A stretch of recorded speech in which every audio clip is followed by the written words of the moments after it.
हे बघा मंडळी, स्वीटकॉर्न ढोकळा.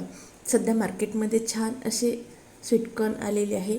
ताजे ताजे स्वीटकॉर्नचा हा ढोकळा बघा किती सुंदर झालेला आहे आणि जाळी पण छान पडलेली आहे आणि त्याचप्रमाणे खायलासुद्धा भन्नाट झालेला आहे.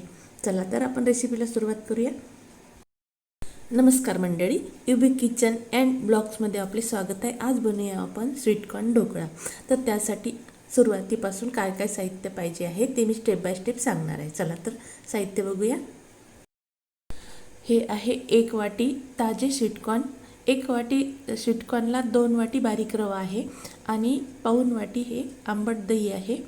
प्रमाण हे अगदी बरोबर आहे. यानुसार केलं की तुम्ही सुद्धा पहिल्याच वेळेला ढोकळा बनवू शकाल. व्हिडिओ पूर्णपणे बघा. हा ढोकळा बनवताना सर्वप्रथम आधी आपल्याला रवा भिजवून ठेवायचा असतो. तर त्यासाठी मी आता दह्यामध्ये हा रवा आधी मिक्सरमधून थोडा फिरवून तो मिक्स करून घेते आहे. या दह्याने आपल्याला हा 2 वाटी रवा भिजवायचा आहे. तर त्यासाठी मी 1 वाटीमध्ये हे आपल्या मिक्सरमधून फिरवून घेत आहे, कारण की आपल्याला इथे पाण्याचा वापर फार कमी करायचा आहे. तर हे याप्रमाणे मी मिक्स करून घेतलेलं आहे. आता ह्या दुसरी वाटीसुद्धा मी यामध्येच टाकते आहे आणि हे भिजवताना आपल्याला खूप एकदम पाणी टाकून द्यायचं नाही आहे कारण की आपल्याला आसट बनवायचं नाही आहे. तर आता हे जे दह्याची वाटी आहे तर त्यामध्येच मी बिलकुल थोडं पाणी घेतलं आणि थोडं थोडं पाणी टाकत हा मी याप्रमाणे असा भिजवून ठेवत आहे आणि आपल्याला हा याचप्रमाणे भिजवायचा आहे, जास्त पातळ करायचं नाही आहे. तर आपण आज रवा, स्वीटकॉर्न आणि दही यापासून ढोकळा बनवत आहे. या ठिकाणी आपण 1 वाटी रवा आणि 1 वाटी बेसन पण घेऊ शकतो. तर हे याप्रमाणे आपल्याला आधी भिजवून ठेवायचं आहे. आता आपण हे भिजवणं झालं रवा की एका बाजूनी रेस्ट करायला ठेवूया आणि दुसरी कृतीकडे वळूया. दही छान आंबट असू द्यावं, कारण की त्यामुळे ढोकळ्याला चव छान येते आणि हे याप्रमाणेच भिजवायचं.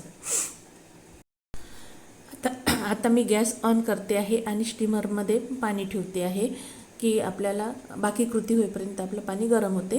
गॅसची पॉवर मी सध्या कमीच ठेवते आहे आणि आपल्याकडे जर असं स्टीमर नसेल तर आपण अशा कढईमध्ये सुद्धा ढोकळा बनवू शकता. फक्त झाकण वगैरे फक्त फिट्ट लागायला हवं, छान ढोकळा बनतो. याप्रमाणे तुम्ही करू शकता. आता आपल्याला हे स्वीटकॉर्न बारीक करून घ्यायचे आहे. तर मी आता हे भांडं घेते. आताच मी यामध्ये रवा मिक्स केलेला होता. तर आपण आता थोडं थोडं करत हे आपण स्वीटकॉर्न यामधून मिक्सरमधून बारीक करूया. याप्रमाणे आपल्याला हे बारीक करून घ्यायचं आहे. आता मी याप्रमाणे बारीक करून घेतलेलं आहे. आता समोरच्या स्टेपकडे वळूया.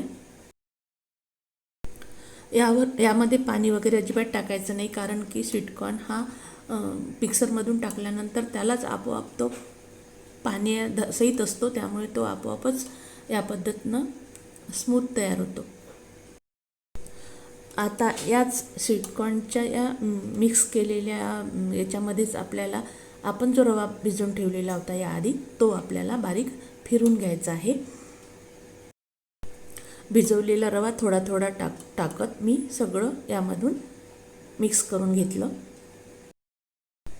आता हे एका बाउलमध्ये काढूया आणि बाउलमध्ये काढल्यानंतर चमच्यानं आणखी फिरून घ्यायचं, म्हणजे जे काही जे मिक्स नसेल झालं तर ते मिक्स होईल. आणि हे असंच बॅटर पाहिजे आपल्याला, आसट नको. हे याच पद्धतीचं बॅटर पाहिजे आहे, ते त्याप्रमाणे आपलं तयार झालेलं आहे.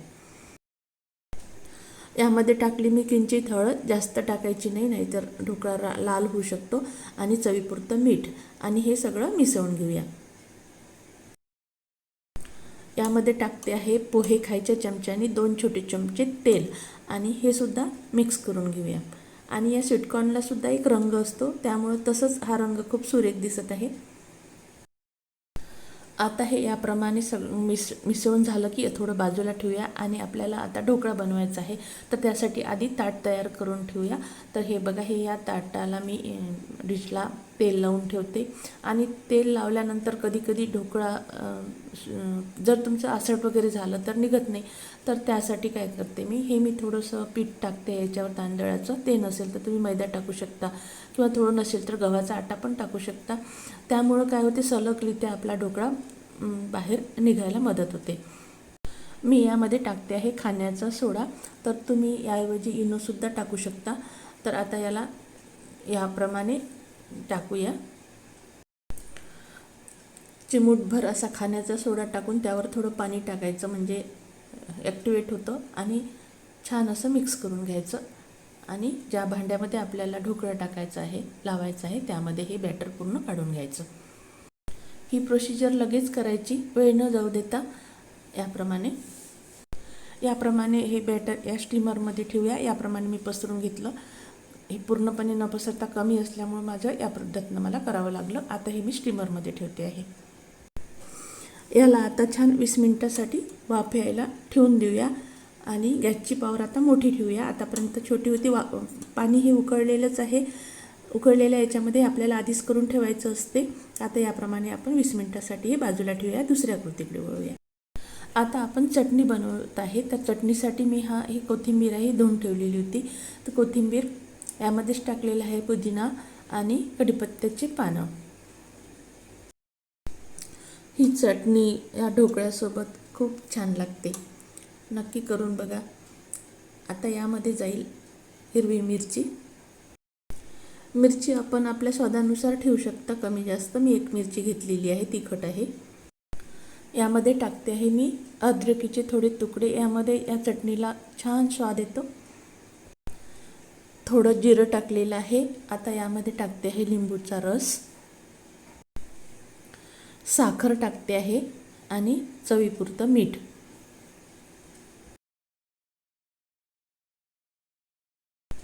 एकदा मिक्सरला फिरवून घेते. आता यामध्ये मी टाकते आहे डाळवा, चण्याच्या डाळीचा, फुटाण्याचा. तर आपण या ठिकाणी शेव असली घरामध्ये, गाठी शेव वगैरे असली, ते पण टाकू शकता. त्याने सुद्धा छान चव येते. या ठिकाणी आपल्याला पाहिजे त्या प्रमाणामध्ये यामध्ये थोडं पाणी टाकून छान असं बारीक करून घ्यायचं. ही चटणी झालेली आहे आता तयार. याला मी तडका नंतर देते. आता आपला ढोकळा झालेला असेल, आधी ते बघून घेऊया. चटणीचा कलर खूप छान आलेला आहे, गोड दिसत आहे. हे बघा, ढोकळा पण छान फुललेला आहे. आपण आता याला चेक करूया. याला कुठे लागत नाही आहे, म्हणजेच आता आपला ढोकळा झालेला आहे. याला आता काढून थंड व्हायसाठी बाजूला ठेवूया. आता यापूर्वी तयार केलेली चटणी आहे, त्याला तेल गरम करून त्यामध्ये मोहरी आणि जिरं टाकून त्याला तडका देऊन घेतला. याप्रमाणे तेल गरम झालेलं आहे, त्यामध्ये मोहरी टाकली. तळली मोहरी तळली की त्यामध्ये टाकायचं जिरं आणि ते गरम आपल्या या चटणीमध्ये टाकून द्यायचं. हे बघा, आता आपला ढोकळा पण सहजरित्या आपला आता हा निघालेला आहे. छान स्पंज झालेला आहे तयार. आता याचे आपण छानपैकी पाहिजे त्या आकारामध्ये याचे आकार देऊन द्यायचे याला. आणि त्यानंतर मग याला आपण याच्यावर तडका देऊया छान. हे बघा, छान स्पंजी असा ढोकळा तयार झालेला आहे. कलर पण खूप सुंदर आलेला आहे. तडक्याकरता तेल गरम केलं. गरम झालेल्या तेलामध्ये टाकली मोहरी छान तळतळली. यामध्ये टाकला कढीपत्ता. यामध्ये जाईल थोडा हिंगामुळे छान स्वाद येतो. यामध्ये टाकते आहे आता थोडे तीळ, पांढरे तीळ. आणि नसले घरामध्ये तर नाही टाकले तरी चालते, तसा पण ढोकळा छान लागतो. आणि थोडी कोथिंबीर टाकते आहे यामध्येच थोडी, आणि नंतर वरून टाकेल. यामुळे सुद्धा छान चव येतं. आता हा तडका छान आपण ढोकळ्यावर छान सगळीकडे असा पसरून द्यायचा आहे आपल्याला. त्याप्रमाणे हा पसरून देऊया छान. आता यावर कोथिंबीर पण टाकून घेऊया. तर मंडळी, माझा हा मिरची सुटलेली होती, ती मी आता थोडी फ्राय केली आणि ते पण यावर टाकून घेते आहे. तर मंडळी, असा हा आपला खमंग, स्वादिष्ट आणि हेल्दी ढोकळा तयार झालेला आहे. तुम्ही पण मी सांगितल्याप्रमाणे प्रमाण आणि त्याच्या टिप्स जर पाहिला तर तुमचासुद्धा अवश्य ढोकळा छान होणार. आणि करा आणि मला सांगा कसा झाला ते. व्हिडिओ आवडल्यास लाईक शेअर सबस्क्राईब कराल. पुन्हा भेटू अशाच नवीन व्हिडिओसोबत. धन्यवाद.